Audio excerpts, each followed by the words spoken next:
Agent Romanoff. You miss me? Oh yeah, Charles, we got ourselves an X-Men fan. Captain.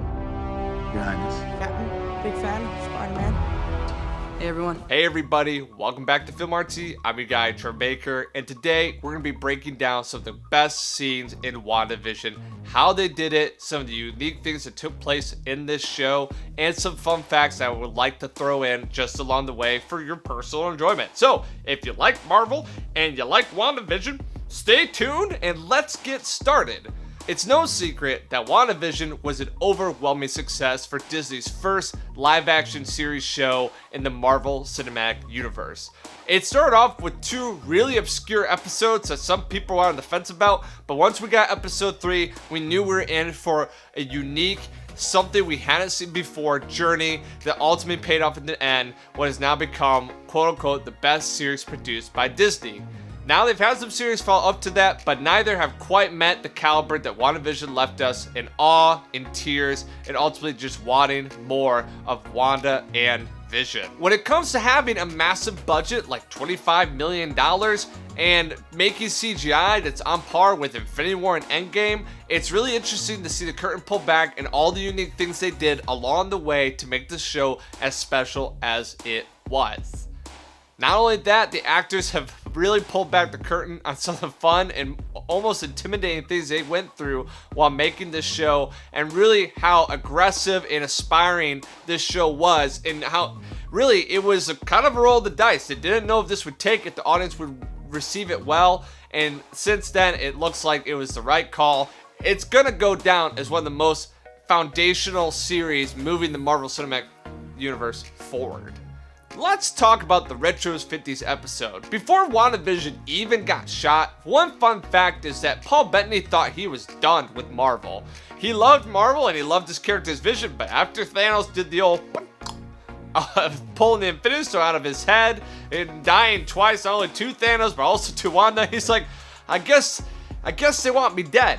And so when he was getting a call from Marvel, he figured that he was getting quote-unquote fired, not because anything bad had transpired, but just that Vision had reached the end of his role and it was time to move on. Upon receiving the phone call, he said, hey, I thank you so much for the journey and all the fun it's been. And they asked him, they were saying, hey, wait, are you quitting? He's like, well, aren't you firing me? And they're like, no, we want to pitch a TV show to you. And that was the first that Paul Bettany heard of WandaVision. Similarly, Elizabeth Olsen knew that there was a future for Wanda, not exactly sure when or where. She got the call later on asking her if she'd be willing to take on Wanda's formative role in WandaVision, moving forward to Doctor Strange, the Multiverse of Madness. That brings us to the Retro 50 episodes. Now, what's really unique about this show is that when it kicks off, you're brought to a black and white television show, and you're like, in a different aspect ratio, and you're like, what is going on? Not only that, if you've watched any retro shows, you're noticing that some of this looks pretty familiar. That's right, it was even mapped after the Dick Van Dyke home, like a verbatim, like to a T, the Dick Van Dyke home. And so you're like, okay, I know Marvel and Wanda and Vision, but this is not where I thought we would start. And shooting these things actually brought together some really interesting components. First, and you probably have heard this already, but they actually want to keep this as authentic to what it would have been like to record a sitcom in that time era. So they brought in a live audience, which is really intimidating, because you think about this, actually Paul Bettany was really against this idea at the beginning, because they're professional actors who don't really have to perform in front of a live audience. Actually, it's a totally different vibe. So he's thinking, I don't know if this is really going to be good for what we're going for. Ultimately, he conceded to this point. There was some even higher tensions before Catherine Ham and Elizabeth Olsen went on set. They were running back and forth trying to get their nerves out because they've never performed in front of a live audience, or it's been a really long time since like film school or theater. It had just been a while. But they said the live audience made it so authentic. And you really feel that when you watch the first 2 episodes, as if this was made back in that day. This could have been an episode in the Dick Van Dyke show.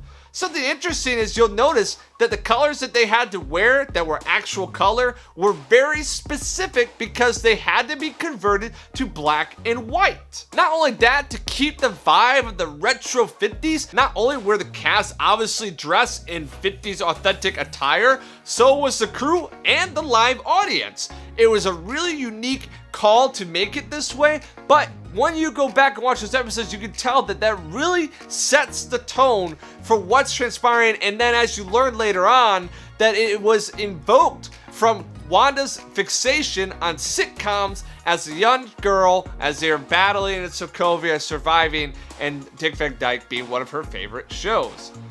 One of the other things they did that makes the special effects really cool in the retro scenes is they tried to keep them as authentic as possible. This, with the food floating and the various things that they did, they used wire, rods, and puppeteering instead of a bunch of CGI. Now, don't get me wrong, there's still some CGI that took place. We can't make Vision's face look exactly the way it ought to be. But this is not necessarily necessary, but is a true test for those who want to keep it authentic to the vision that they had, and it really paid dividends. Before we continue our video, I just want to let you guys know that we have a really cool Instagram that updates on a regular basis. So if you like all things Marvel, this is the Instagram for you. So go follow that filmartsy Instagram right now. You won't regret it, I promise you. Seriously, open Instagram right now and click that follow button. Now back to the video. Not only that, director Matt Shakman and Marvel Studios Kevin Feige went out to lunch with Dick Van Dyke himself at Disneyland to get his blessing and insight on how to accurately represent that era-specific type of sitcom. Another unique thing is you've probably seen this word around the internet that Vision's face was actually blue for most of these scenes, and that's due to the fact that they had to make everything black and white. Like I said earlier, as you see with these color scenes, they had to be very specific with the colors that they turned to black and white. This was a problem when it came to Vision's face. He couldn't be red because it didn't match the black and white they're going for, so they made him blue, which is just strange. Vision goes through a lot of colors in this series. The next really cool component about the WandaVision series is actually you get a good bit of flying scenes all throughout this show. Wanda flies, Vision flies, Catherine Hans, Agatha flies, and Elizabeth Olsen is no guest when it comes to wiring and flying. She does it frequently throughout the Marvel Cinematic Universe, but what made WandaVision really unique is the cabling that they had to use was the first time Elizabeth Olsen actually flew with other people on wire harness. So this made it really interesting because it was not just her in front of her green screen, it was her having to act alongside Vision, Catherine Ham, all those actors while being cabled. This led to some really interesting cabling situations and well thought out choreography. Elizabeth Olsen said it was some of her favorite things she got to do. It's so fun to fly with your fellow actor and actresses, and on top of that, it gave her a new experience. The next component, let's talk about the many colors of Vision. As I already mentioned before, Vision had to be blue in the earlier part of this series because it helped him be black and white in the correct tones that they were going for.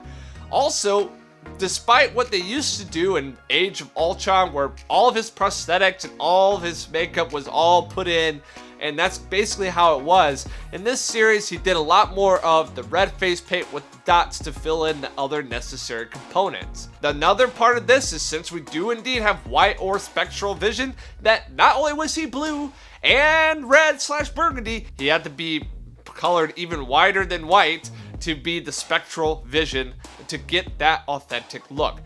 There's just a plethora of scenes here where you can see how they added special effects, but some of the things that made WandaVision really special was really their dedication to the authenticity at the early stages, doing some unique things with wire cabling and flying, and then spending massive budget in the effects. I mean, you can tell that when Wanda's doing magic, it does not look like a show budget that you get on TV. It looks like something that was going to be produced for the big screens. All that being said, thank you so much for watching. We like to make you guys these videos on the daily, so please let us know in the comments if there's some other special effects scenes you're more interested about, or some behind the scenes info that you're wondering about.